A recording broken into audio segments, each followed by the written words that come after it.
Welcome back to the Kid and Kam Table Talk. Today we're going to talk about the NFL. We had a couple topics. Steelers problems. Jalen Hurts Era kicking off in Philadelphia. Biggest Kansas City threat in the whole NFL instead of just the AFC. And then we're going to define what a system quarterback is and someone who'd probably fit that definition. First off, we're going to talk about the once undefeated Pittsburgh Steelers. Juju, he be dancing them TikTok dances. Man. Come on, Corvette. I'm not sure what we have more. Okay, I'm not sure if we have more TikToks or drop passes. We now lead the league in drops, and it's weird because in the first few weeks of the season we had we didn't have a problem with people not being able to catch the ball. Deontay Johnson, I don't know what happened to this man, but his hands they must be covered in butter.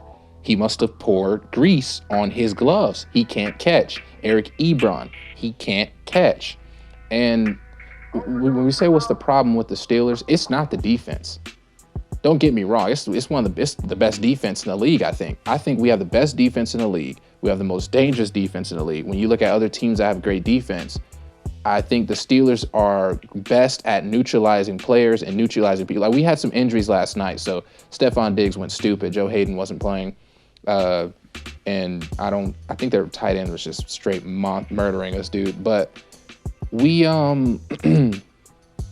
we have the worst offense in the league. The worst? I'm going to say yes. Yes, I'm going to say it again. We have the worst offense in the league. Last season, we had the worst. Last season, we had the worst offense in the league. And I don't care about what the stats say. From a person who sits down and watches the game every week, we have the worst offense in the league. And now, you're probably thinking... Wait. If you are you saying that their worst offenses in, even if you changed up play calling, they'd still be the worst? Or are you saying that it's because of the play calling? That was my next point. It's not the players. We've got the talent. Deontay Johnson, beast, probably one of the most agile wide receivers in the league. Claypool, a deep threat that we don't use. He could honestly be used as like a DK Metcalf type player, but we just don't use him. We don't use him like we should. He had an 80-yard touchdown against Denver. We haven't used him in that aspect since. We now use him for deep balls to hopefully get a defensive pass interference call. And it just never really works. Eric Ebron, he's a solid tight end. Vance McDonald, we don't use him. We use Eric Ebron, and he can't catch passes. And then we got Juju Smith-Schuster, who was elite 2 years ago, and recently he's just not elite. He's not elite enough. No, he's elite. He's an elite TikTok dancer. You know what I'm saying? Corvette. I'm like, man, you creating TikToks when your team is playing how they are? That dude Josh Allen straight clown that man. He said we're gonna let them do the dance. But like I said, I'm not gonna blame the players because, like I said, we got some great players. Ben Roethlisberger, an elite quarterback. Well, not really too much. His deep ball is just not good anymore. But let me tell you what the problem is. It is that man calling the plays for some reason, Randy Finkner.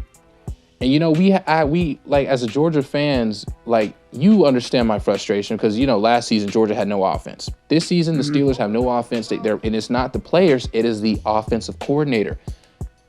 Randy Finkner is the worst offensive coordinator in sports. I don't think he watches a single lick of film because there's just no way you go on the field every day with the same exact plays. I'm telling you, the offense is so predictable, and people wonder why we're losing now. It's because people have figured out this playbook. It's like if you play Madden and we play each other in Madden, but you call the same 5 plays. Like how I used to be a fan of that New Orleans playbook and that Saints Go whip play because it worked it works all the time. If I keep calling that play, eventually you're going to figure it out. You're going to understand the formation. You're going to be prepared for it. Chase Young said it after they beat us last week. The Ravens exposed some things. And it wasn't even that.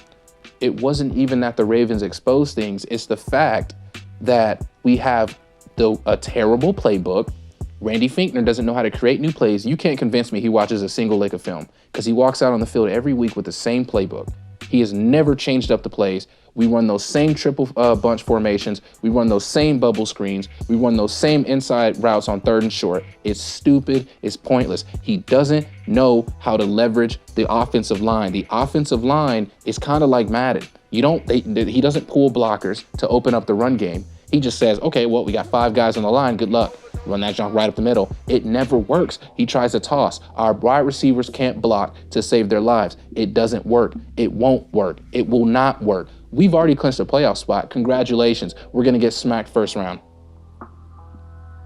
We're going to get smacked, absolutely throttled first round, because you probably have, I don't know if you watched the Dolphins-Chiefs game, but what have we been saying about the future of football? What have we been saying? Offense wins championships. Offense wins championships, okay? Now, the Dolphins have a great defense, and it's because Blind Flores is great at calling plays. So he loves to run that cover zero, splitting, hiding the blitzes, sending guys back into coverage, doubling guys, and it worked. It worked for about 7-8 minutes of game time. Dolphins were up 10-0. You want to know what the score was? We want to jump cut to what the score was. It was then 30-10. They were getting clapped because adjusting an offense is easier than adjusting a defense. You saw it in the Super Bowl. The 49ers had what? An elite defense with an average offense. And you saw it in the Super Bowl. The defense was only able to carry them so far. But if your offense cannot keep scoring, you just won't win. If your offense can't put up, if your offense can't just changing the offense, like going back to what you said about the offense, changing up offense. If you change one route on a play, and that has to change up what the entire defense has to do. Whereas defense, you can't really change up mid game because for one, most of these defensive coordinators aren't talented enough to coach and do that. And for two, it's kind of impossible because once you switch that guy over. And, let's be honest here. Sometimes wide receivers they'll run an extra route. They'll be like, oh, okay, I can run right here. This is wide open right here. Whereas a defensive guy, you're set. You're like, okay, I got to guard this spot. So if two guys running your spot, you're trying to guard two people at once. So you know what I'm saying? And it's way easier to move right. You can move right receivers around. Tight ends can go outside. The running backs can go outside. If you see that your star receiver's getting clamped up outside, let's move them to the slot and exploit that. It's that simple. See, back in the day, back in the 80s, the 70s, when the defense was the pinnacle of football, a top defense could easily hold the best offense in the league to 10, 15, under 20 points. Easily. But offenses are just way too dominant now, man. You know what I'm saying? Wide receivers aren't running routes like this is Madden 12 anymore. They're not just running those simple routes. They're running 2-3-step routes. It's so much easier to get open. Being a defensive back has gotten even harder. You see all these bad pass interference calls, and you have it's too easy for offenses now. It's like Bama. Holding Bama to under 20 points is near impossible. It's just not going to happen. LSU last season, one of the best college football teams we've ever seen. They beat Bama, but what did they have to do to beat them? Score what, 50 points? They had to score 50 points to beat Bama, and then they won by 4. It was a close game. So we go back to the Steelers situation. Randy Finkner is not the guy, and the reason that he still has a job puzzles me. Someone, I don't know what team it was. I think it was the Jaguars, or it might have been the Jets. But they fired their defensive coordinator after it was the Jets, because they fired their defensive coordinator after they lost to who'd they lose to? The Raiders on the last minute play at 5 seconds left when they threw the pass to Henry Ruggs. Greg Williams fired the next day, or actually not even the next day. I'm talking about right after the game. Mike Tomlin has to begin getting questioned about why he's holding this team back with his lack in ability to manage his coaching staff. What is the problem? You're sort of seeing the same little thing in Florida. Because, everybody's getting mad at Dan Mullen. Exactly, because Todd Grantham is just holding the team back. What are you waiting on? What is he bringing to this team that you feel like we need to keep? Is it because we're 11-0? But we've lost 2 straight now. And I'm sitting here thinking, does Mike Tomlin really think this team has what it takes? And that's one thing I don't like about Tomlin. He's a great coach, but he's stubborn. We've played in one AFC championship game in the last decade, and it's because he doesn't have the ability to manage his coaching staff the way he does. He fired our running back coach a couple years back when our running backs were honestly some of the cream of the crop of our team. He fired the running back coach, but the DB coach stayed, even though our defensive backs were absolutely terrible, and he fired our linebackers, even though our linebackers were good. I don't understand. He's a great coach, but he's stubborn. He's stubborn. And Kevin Colbert is stubborn as well. These guys can bring in great players, but when it comes to managing a coaching staff, he just cannot get it done. You cannot sit there and tell me after the pathetic offense you saw last season, regardless if it had been or not, that Randy Finkner should still be the offensive coordinator. A quarterback's coach? Sure. There's no reason he should have been the offensive coordinator. And I think it was Ben Roethlisberger who said that he should be the offensive coordinator. And that was a big mistake. It's a big mistake. Like when we moved James Coley from quarterback's coach to offensive coordinator. It's a big mistake, and it doesn't work. It just simply doesn't work. And the Steelers won't win an important game. We definitely won't beat the Chiefs. Like I said, I don't care how good our defense is. We won't beat them. It's impossible because the Steelers can't just drop 40 points. It's just not going to happen. I don't care how bad a team's defense is. The Steelers just can't do it. They just can't do it. And, as a Steelers fan, I've sat here throughout this whole season, through all these heartbreaks. We lost to Washington. We lost to a team with no name for some random reason. And we were up big. We were up like 17-7. We lost. Our offense is terrible, man. And it's Randy Finkner. It's not the players. It's Randy Finkner. When you watch the Steelers play, people call the Steelers overrated. Is that true? No, I don't think it's true because I don't think we have overrated players. Our defense definitely isn't overrated. And our offensive players aren't overrated. And I think it brings that attention because after every game, these dudes are creating TikToks. What are you creating a TikTok for? You just lost the game. What are you doing? Are you happy? Ebron walking up to Josh Allen smiling. Congrats on the win. Are you stupid? You dumb? What are you doing? We just lost. Dropped 5 passes. Get in the locker room and dry off your hands. Get the grease off of them. You know what I'm saying? It's pathetic, man. The Steelers will not win a single playoff game with this offense. It's sad because every week the defense goes out there and they play. The defense only allowed 19 points yesterday. That's good enough to win. Against the Bills and that offense, that's good enough to win a game. But your offense is ran by Randy Finkner. So it's just not going to happen. Mike Tomlin needs to move on from Randy Finkner. Until he does that, the Steelers won't win a game that's important.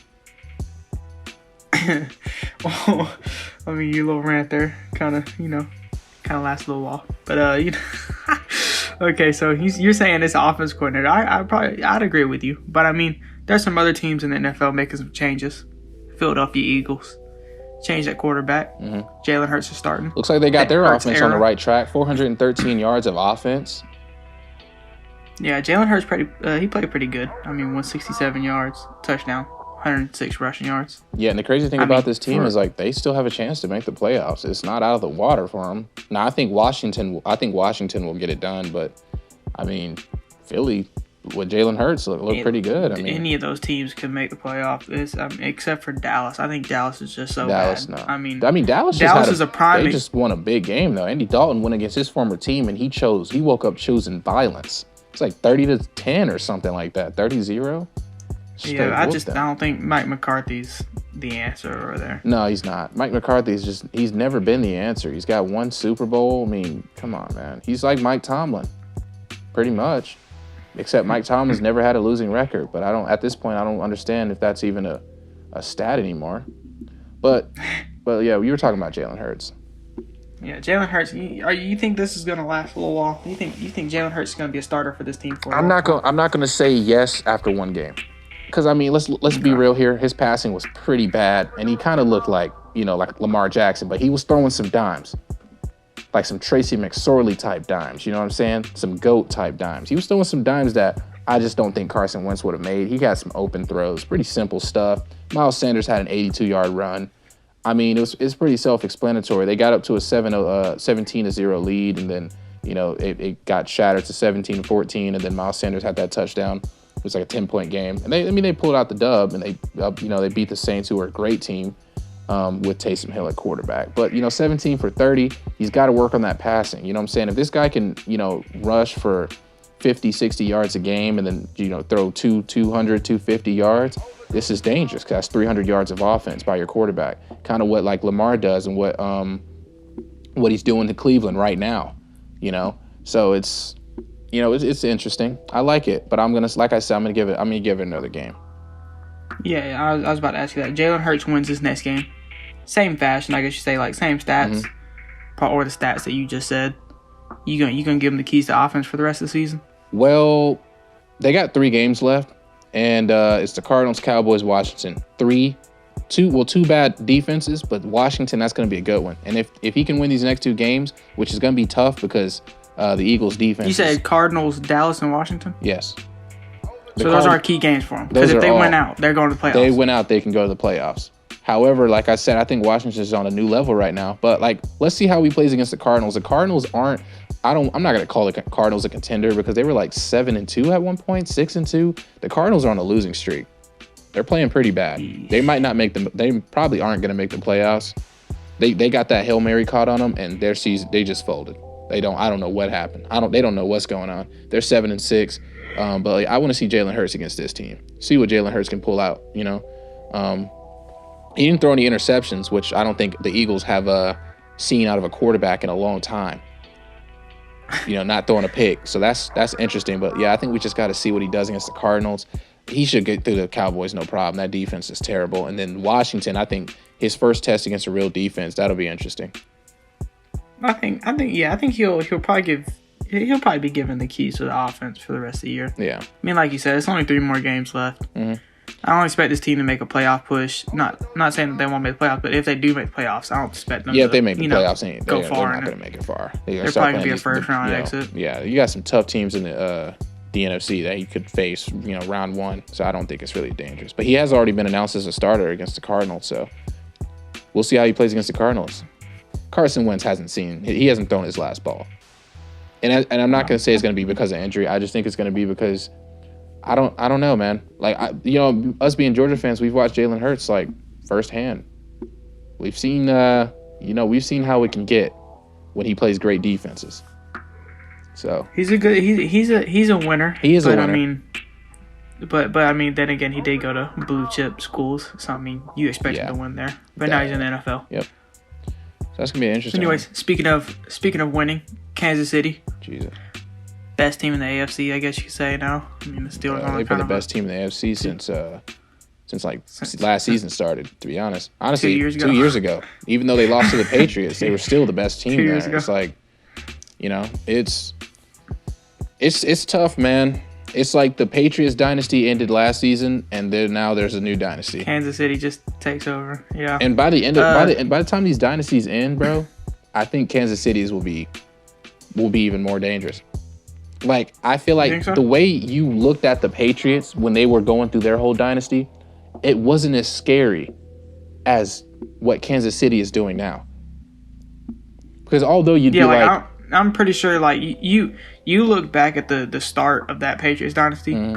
I'm gonna be honest. The only person I can name is what's his name? 2 players. It's Tom Brady and Goss, or what was it? It was Vinatieri or Goss? And it's Vinatieri, isn't it? Adam Vinatieri was that kicker? Vinatieri, and then come on, Gronk. Tom Brady. Don't sleep on Gronk. Come on. I mean, well, Gronk wasn't a part of the dynasty at the start. I mean, we're talking 1999. I mean, but the whole dynasty didn't last 10 years. Had a lot of players come and go through that shit. It's But I mean, wasn't Randy Moss on there when they first started?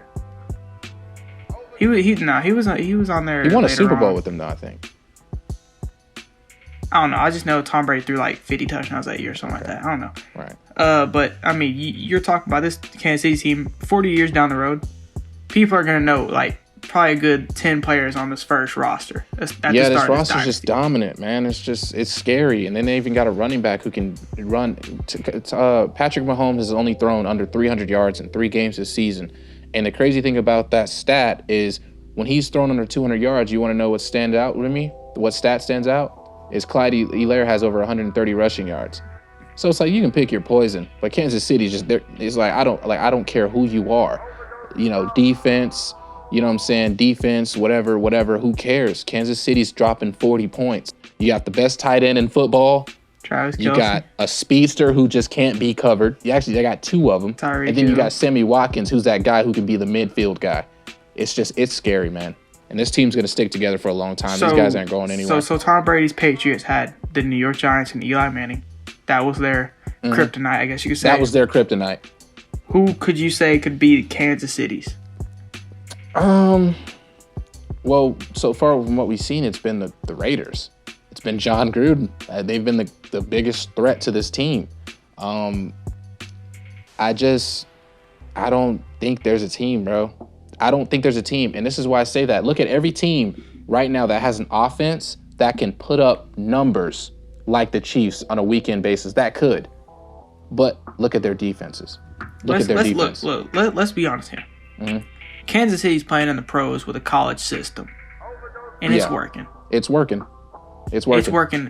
So I think whenever I think of college systems in the NFL, who could be dangerous, my first thought is the Cardinals. Yep.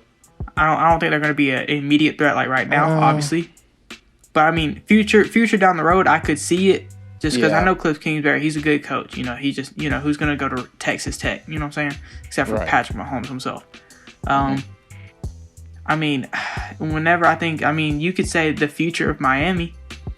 That looks bright. Brian Flores is a great coach. The future of Miami, Brian Flores, he's gonna get it done. I think right now already he's one of the best defensive minds in football. But he's got to be able to get that offense going. That's the thing with all these teams. It's like they want to build around a defense. Stop. You know what I mean? Brian Flores is a great play. He's a defensive coach. He's got to be able to build that offense. There's another defensive coach with a team, Sean McDermott, the Bills. You think they could be a threat? You think they could be a threat this season? No. You don't think so? No. I just, like I said, they only scored 19 points against the Steelers defense. Your team play, and Andy Reid, he's good. When he needs his defense to show up, they're going to show up.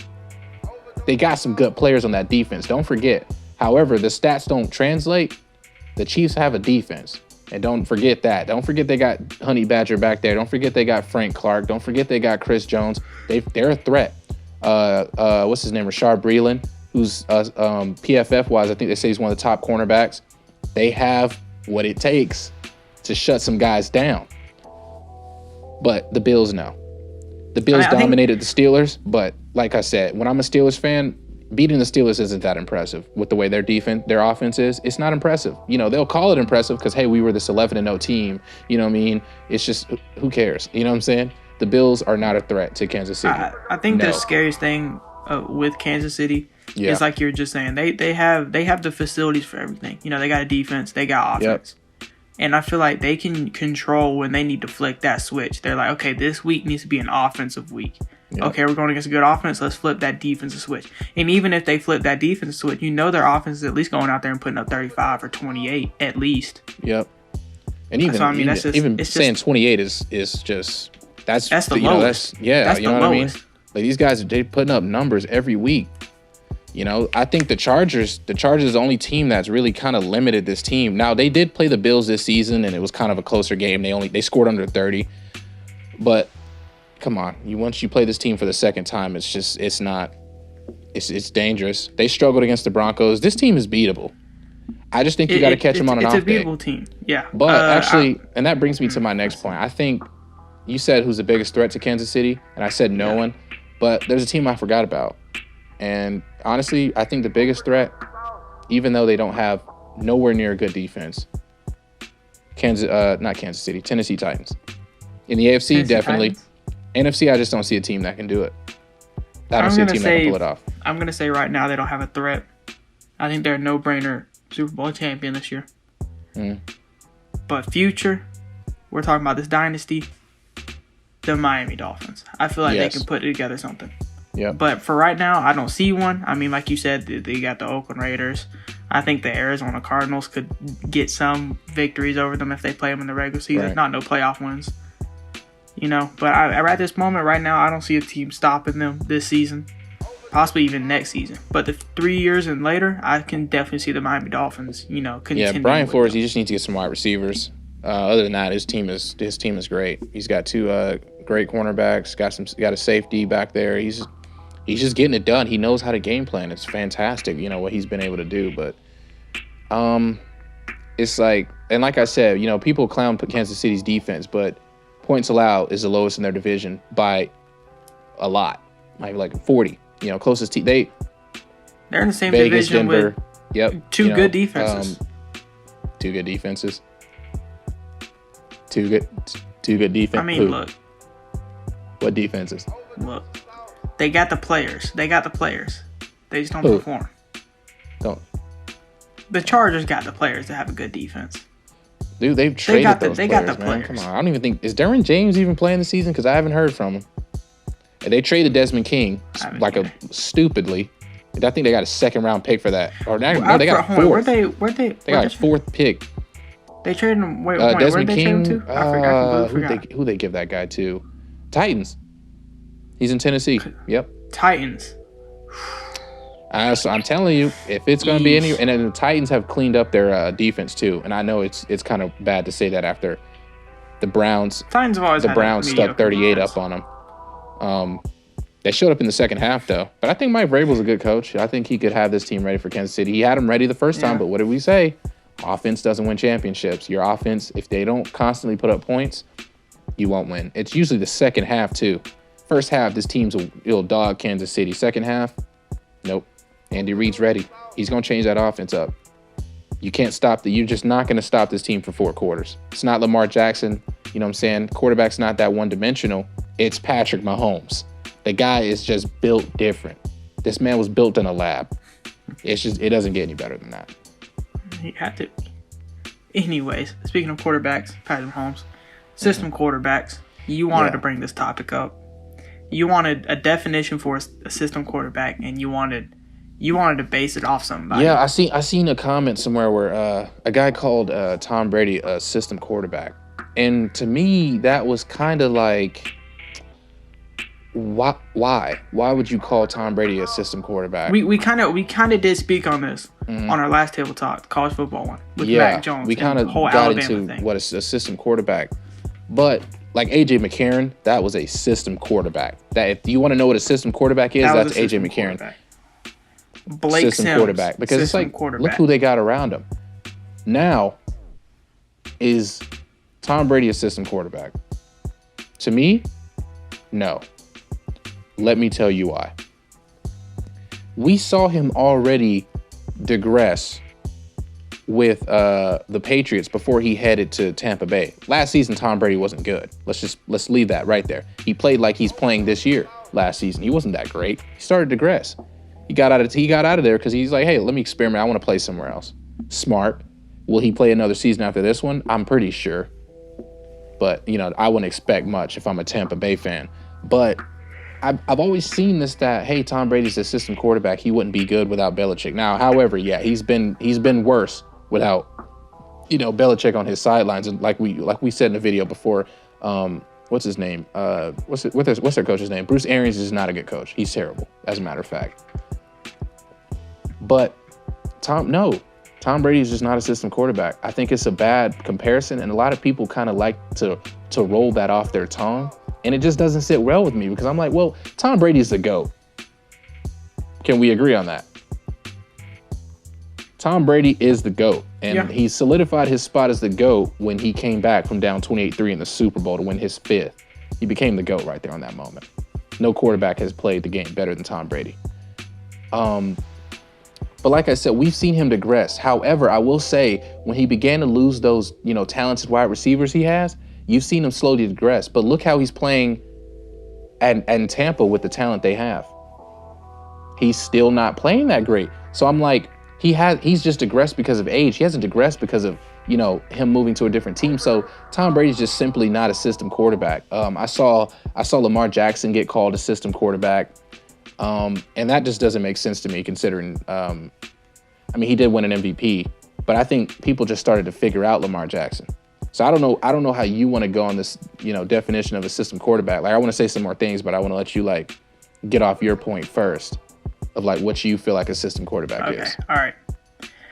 A system quarterback to me is that if you put this game plan, playbook, whatever it is, around this quarterback and they perform at the highest level they will ever perform, and then they go off somewhere else and can't do that same thing that they used to do with that system, that's what I think a system quarterback is, because you're changing up system and they're all of a sudden failing. Now, this is what I'll get with you. Tom Brady he's not a system quarterback. Here's why I'll say that. I don't think he is. He played in New England. Come on, man. His top target for the past couple of years, even on that 28-3, it was Julian Edelman. it was like undrafted and sixth-round guys. You can't tell me he's making these guys look like Hall of Famers. You can't tell me you throwing Julian Edelman on those 49ers rosters and taking Jerry Rice off, and they winning the same amount of championships. Look at Danny Amendola when he left the New England. He disappeared. He went to I think the Dolphins. Miami. Yeah, he on Miami. I don't think he's on there anymore. He might still be. Who knows? He was somewhere. I don't know. But I mean, this is system quarterback. This is kind of a weird thing because Tom Brady, he flourished in New England system, but I just think at this point he's regressing in his career, and I mean it's expected. I think the man's like 40-something, 40. Yeah, like he's 43. Old. He's regressing. But a system quarterback, I'm trying to think of one real quick. Sam Darnold. Sam Darnold could easily be called a system quarterback right now. Mm-hmm. Mainly because if he can go somewhere else and that system is better and he flourishes there, because obviously he's not doing good in the Jet system. No. Goes somewhere else, performs well, and then he goes to a different team and he starts doing bad because he's out that system. That'd be called a system quarterback. And I think a good thing for that, a good philosophy for system quarterbacks, just look at the University of Alabama. They put out A.J. McCarron, that was a system quarterback. They put out Blake Sims, system quarterback. I mean, you got all these quarterbacks. They're even that one dude that they played for like a year, system quarterback. I mean, it was once when they're in this one spot, they look like they are the greatest quarterback to ever play. Yep. And then when they move out of that system, they are bad. That is what a system quarterback is. Yep. And let me tell you about. We talk about Bama putting out system quarterbacks. Besides Tua, like I said, I felt when you saw Tua play, Tua had raw talent. You knew he was special. But let me tell you a team that Bryce Young. Yeah, Bryce Young, he could be special too. But let me tell you another team that just puts out nonstop system quarterbacks. You want to take a guess? It's a big team. It's a big team. Yep. Hint, hint. Oh, it's a big team. It's a big team. Ohio State. Big Ten. Ohio State puts out nonstop system quarterbacks. Give me an Ohio State quarterback that has flourished in the league in the last decade. Braxton Miller, system. Couldn't even get a starting. He couldn't even get on a roster. He changed to a wide receiver. Exactly. Couldn't even get on a roster. Dwayne Haskins. Cardale Jones. Dwayne Haskins. Terrible. Benched. No, I feel like Dwayne Haskins could do something in the NFL. Not know what he did at Ohio State. I don't know. I mean, I see what you're saying there. He could be a system quarterback, but I mean, I feel like if he got a good shot, I feel like he could do something. He doesn't have 50 touchdowns. He doesn't have that dominant Ohio State offensive line anymore. You know what I mean? Terrell Pryor, he's system. Yeah. He switched to a wide receiver. System. It's like these are teams those are system quarterbacks. Like when you think of a system quarterback, you have to think if that player left that team and he went to the worst team in the league, would he still be dominant? Would he still perform? Exactly. Like if I took Patrick Mahomes and you can't even say that because I mean it don't even matter if they perform. I mean it's just everyone's out here calling Tom Brady a system quarterback, but if anything, he went to a better team on offensive wise. Yep. You know what I'm saying? Yep.